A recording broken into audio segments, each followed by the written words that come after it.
Bom dia, meus amados, paz nesse coração lindo, pedindo a Deus que nos abençoe, nos proteja ou glorificando eternamente, meu Pai misericordioso e bom. Abençoa-nos sempre, dá-nos sabedoria para aprender e aplicar a sua palavra corretamente. O título de hoje é Duas Dificuldades em Ser Cristão. E hoje nós estamos em Gotas de Luz, que é apenas bate-papo. Nós estamos saindo do estudo bíblico e vamos conversar um pouquinho sobre essas dificuldades. A primeira dificuldade está relacionada à inerrância da Bíblia. Quer dizer, a Bíblia é o que é, ela não tem erros. Aquilo que Deus escreveu é aquilo que nós temos. Mas veja que todos nós tendemos a ter desejos, a ter vontades, a querer fazer algo diferente daquilo que Deus está nos ensinando, porque este mundo oferece atrações e nós deleitamos nelas por causa da nossa natureza pecaminosa. E existe uma dificuldade muito grande em entender o que fazer, o que é que Deus quer, porque existem muitas críticas na Bíblia sobre o nosso pecado. E muitas vezes eu recebo muitas mensagens de pessoas que querem achar uma explicação para o seu pecado, querem que eu apresente para eles algo que Deus está dizendo, em que ele não está no pecado, mas que é algo certo. Afinal de contas, a maioria das pessoas está fazendo, é algo moderno, todo mundo faz, por que é que eu não faço? E muitas vezes a pessoa nasce em uma situação pecaminosa. Muitas vezes o próprio Deus o coloca em certa vulnerabilidade nesta vida e a pessoa tem muita dificuldade em entender o que é que Deus quer dela. A Bíblia não permite que nenhum pastor, nenhum padre, nenhuma pessoa ligada à pregação suavize para a pessoa esse erro. Nós podemos sim amar os pecadores porque nós somos pecadores, mas a gente não pode dar um jeitinho para amar o pecado. Infelizmente, pecado é pecado. E não adianta a gente ficar nessa de ver o pecado do nosso próximo. Porque fulano fez isto, cicrano ou aquilo, ou aquela pessoa leva uma vida que não é a vida aprovada por Deus. Pecado é pecado. Não importa, às vezes a gente vê o pecado do nosso próximo, nós vemos que a pessoa está fazendo algo muito sério, mas a gente, por outro lado, pode ser desonesto, pode falar mal dos outros, pode caluniar os outros, pode ter outros tropeços na vida, porque essa natureza pecaminosa está em todo ser humano.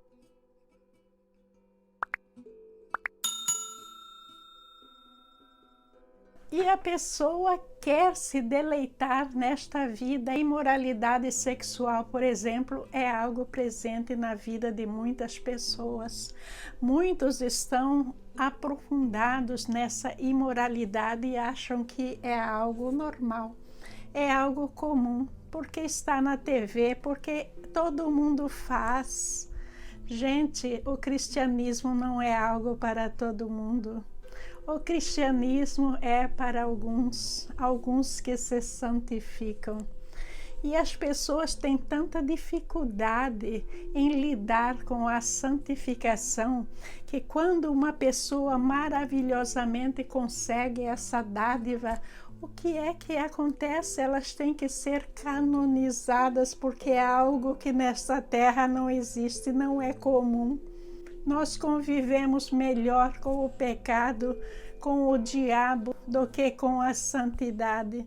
Aí canonizamos o santo e daí nós arrumamos aquela imagem e nós reverenciamos aquela imagem.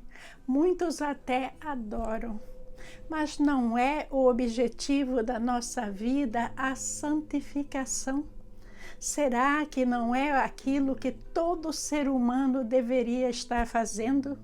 Mas o problema acontece quando a gente está tentando a nossa santificação, levando a sério a nossa vida cristã, e a gente vê o outro fazendo tudo o que ele quer, vivendo, sendo feliz, participando de todas as orgias que esta vida oferece.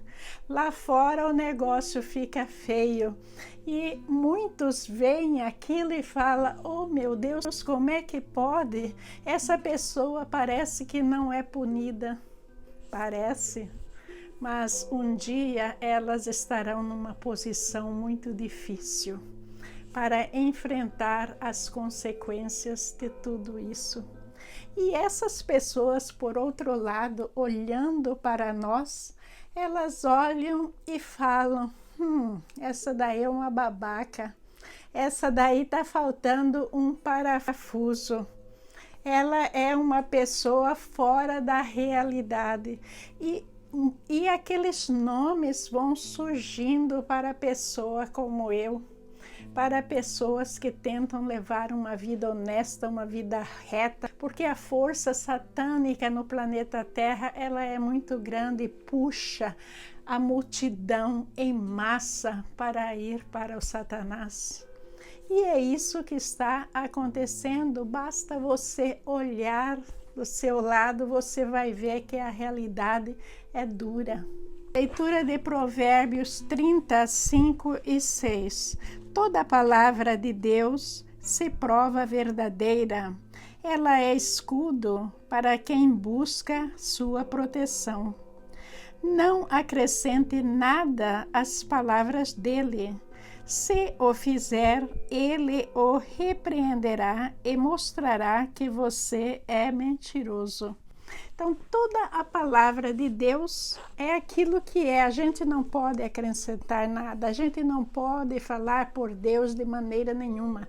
A gente tem que assumir os nossos pecados, a gente tem que confessar diante de Deus, arrepender, procurar não pecar mais, porque, como eu já disse, o objetivo é a santificação. Não é o lazer, a orgia deste mundo, não é nada disso, mas é a gente buscar a nossa santificação. A leitura de Hebreus 4:12.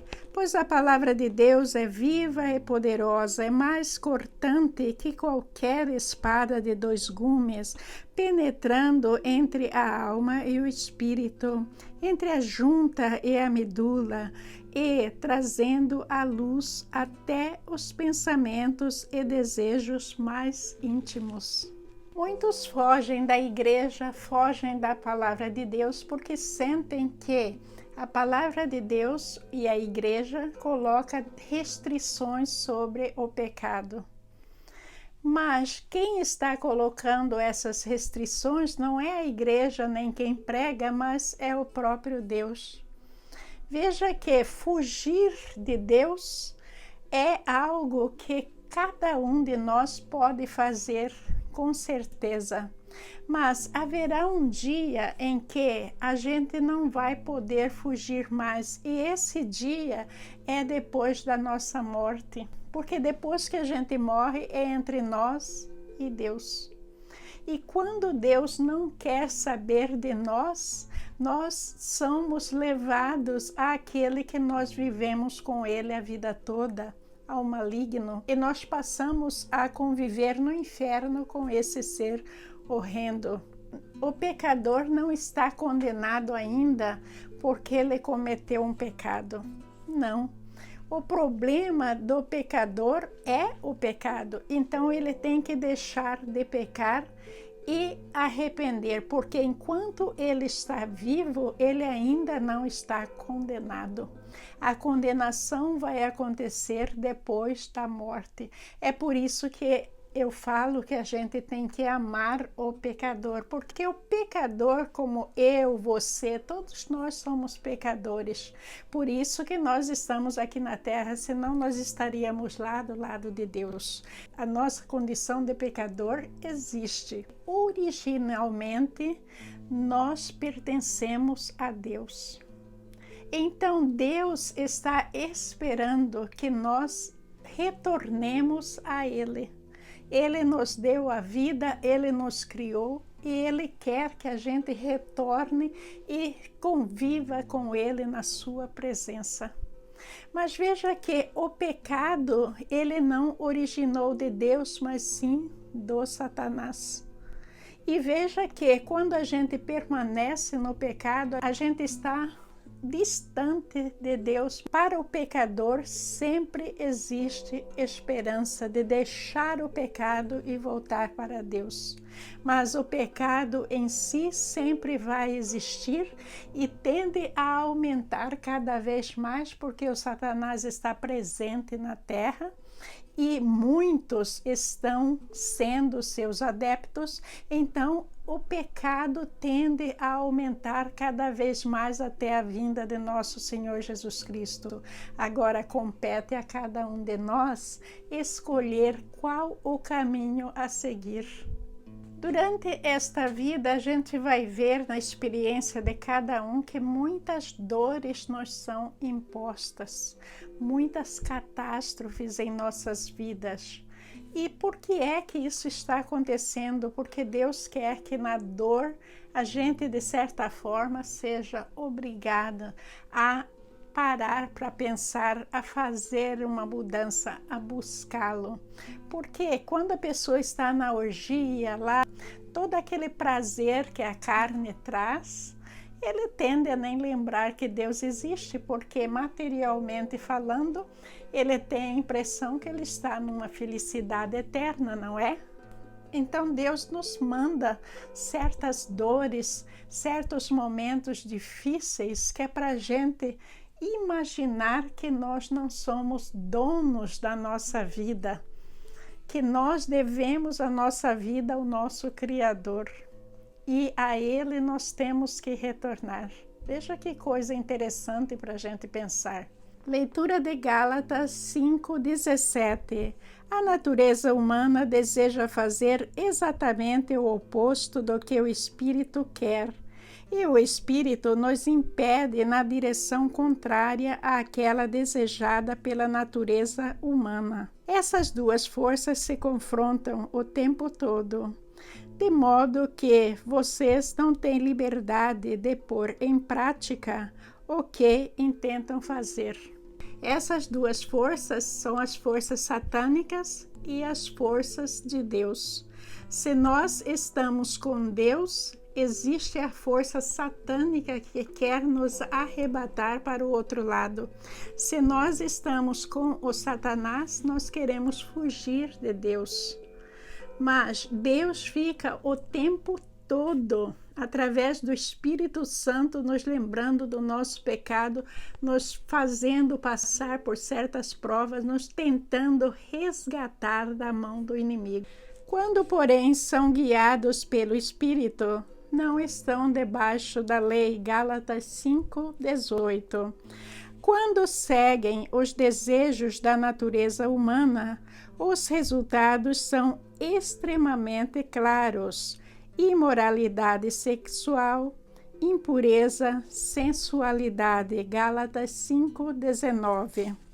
Idolatria, feitiçaria, hostilidade, discórdia, ciúmes, acessos de raiva, ambições egoístas, dissensões, divisões. Gálatas 5:20. Inveja, bebedeira, festanças desregradas e outros pecados semelhantes. Repito o que disse antes: quem pratica estas coisas não herdará o reino de Deus. Vocês viram aí a lista de pecados que está dizendo na Bíblia, e muitas coisas nesta lista eu não vou ficar surpresa se algum de vocês dizem que fazem, ou se eu um dia venha fazer por causa da minha natureza pecaminosa. Mas veja que o Espírito Santo de Deus está sempre nos impelindo do lado contrário. Ele está sempre tentando nos resgatar. Existe uma força constante de Deus. E como que vem essa tentativa? Vem através disto que eu estou falando para você acordar. É uma mensagem que você recebe na sua igreja ou nesta igreja, é alguma dor que você vai passar, é um acontecimento funesto.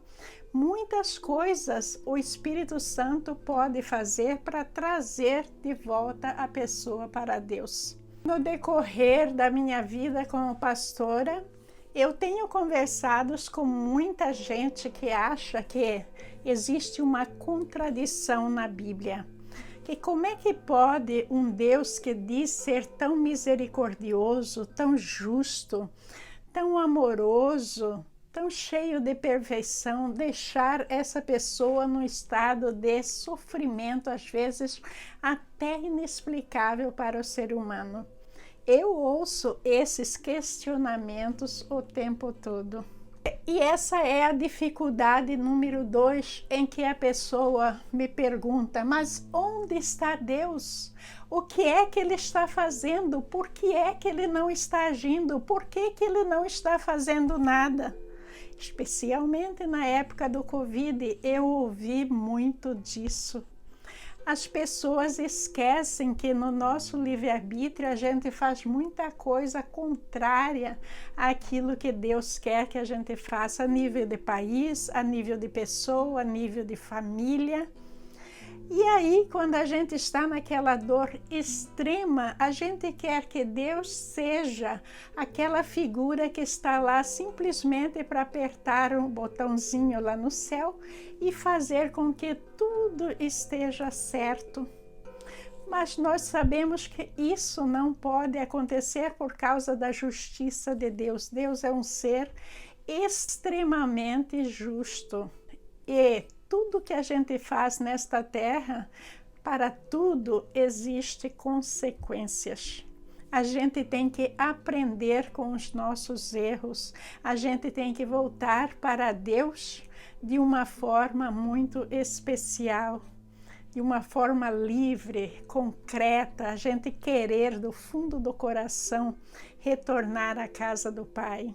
A questão do reconhecimento é algo muito sério. Veja que nós temos pai e mãe. No meu caso, eles são falecidos, mas você deve ter pai e mãe. Vamos supor que um dia você decide sair de casa, não olha para trás, desaparece. E daí, um belo dia, você dá uma de filho pródigo e você volta em casa e fala, papai, mamãe, eu estou voltando porque eu estou em muita dificuldade. Eu não tenho dinheiro nem para comida.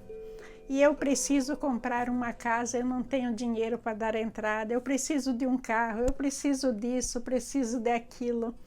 Como é que seus pais vão receber tudo isso que vocês estão falando para ele? Acontece que houve uma ausência, um vácuo muito grande nesse tempo todo, em que você, como filho, sumiu, desapareceu. Então, como é que é o nosso relacionamento com Jesus Cristo? Será que a gente está todos os dias em contato com Ele? Ou será que a gente simplesmente desaparece fazendo aquilo que a gente quer? E na hora que a gente mais precisa, a gente corre para Ele e a gente implora que a gente quer isto, quer aquilo, como a gente faz com os nossos pais terrenos muitas vezes. Então, é uma questão de estar presente como cristão. E essa dificuldade de reconhecer quem é Deus na nossa vida existe para a maioria das pessoas, porque acham que Deus é, por exemplo, este objeto que está aqui na parede. que está lá, que quando eu quero, eu uso aquele objeto, e quando eu não quero, eu sei que ele está lá, está tudo bem. Na realidade, a gente não tem aquela intimidade com Deus. E essa intimidade é muito importante, porque a gente tem que ter crédito com Deus para a gente pedir algo, para a gente até aproximar dele. Muitas vezes o nosso coração está cheio de pecado, de revolta, de amargura, o nosso pensamento, aquele tumulto, aquele amaranhado de coisas negativas. E a gente ainda quer ter um contato com Deus. Como? Nessa situação nós estamos tendo contato com o Satanás, porque com Deus a gente tem que orar, a gente tem que meditar sobre a palavra para a gente entrar em conexão. A gente tem que testemunhar Deus todos os dias em nossas vidas, porque senão nós vamos ficar perguntando: onde está Deus? Deus está em todo lugar, inclusive é suposto estar dentro de nós. Então, quem está perguntando onde está Deus é porque ele está muito longe de Deus. Não está sentindo Deus de maneira nenhuma. A gente tem que sentir Deus dentro de nós. E para sentir Deus dentro de nós, nós precisamos de um coração puro. Agora, se a gente ficar olhando aquilo que todo aquele que é falso cristão diz que é cristão, mas está fazendo todo tipo, essa lista de pecado que eu li para vocês, eles estão fazendo 4 ou 5 dessa lista. E quer proximidade com Deus. Eles podem até ter a ilusão de que tem essa proximidade com Deus, mas Deus está afastado dessa pessoa. Deus quer que essa pessoa redima. Deus quer que essa pessoa volte atrás, peça perdão, que essa pessoa conserte a sua vida e volte para Ele de uma maneira limpa. Porque se nós estamos cheios de pecado, nós não pertencemos no céu, nós pertencemos no inferno. Isso é duro de ouvir? É, mas é a realidade das coisas. Vamos parar de sonhar que a gente um dia vai ter isto, aquilo, mas vamos ser aquele cristão que Deus quer. Esquecer dos outros, porque a nossa salvação não depende daquilo que o outro está fazendo. Eles estão na orgia, estão vivendo uma vida sexual totalmente fora dos parâmetros. Eles estão vivendo uma vida em desonestidade, roubando, falando mal dos outros, fazendo todo tipo de problema. Mas é entre eles e Deus. A salvação é de cada pessoa individualmente. É pelo mérito individual. Glórias a Deus por isso. Porque dessa forma, cada um de nós somos responsáveis pela nossa salvação e nós podemos trabalhar seriamente nisso para um dia a gente receber o galardão da vitória. E o sofrimento é o que mais nos aflige. Nós temos medo de sofrer. Veja que até Jesus, no auge do seu sofrimento, ele buscou a Deus, pedindo a Deus que, se fosse possível, que afastasse aquele cálice tão amargo da sua vida. Mas era necessário que Jesus sofresse e Deus não afastou o cálice. Mas vocês sabem o que Deus fez?